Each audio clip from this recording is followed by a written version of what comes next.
Okay, I admit it, this is kind of a dead simple / boring use case, but gosh, it eats so much time, especially when the document trickle in from multiple people.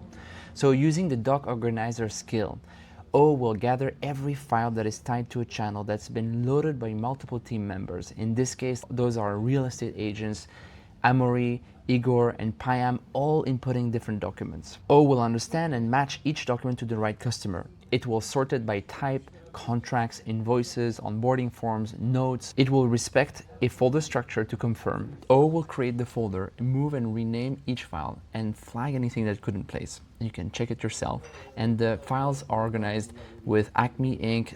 /contracts, Acme Inc. /invoices, etc., etc.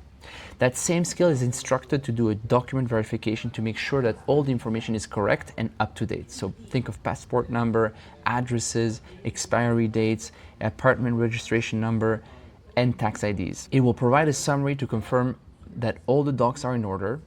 In this case, we see there's a problem. We see the apartment registration is expired and needs a renewal. So O will proactively suggest to ask the customer in question for a new apartment registration by email. It will draft it, you can review it, and if it fits right there and then you can send it. The beauty, all this happens in front of everyone. So the information isn't siloed somewhere in a different app, but it's shared immediately and everybody is informed that the process is moving along smoothly.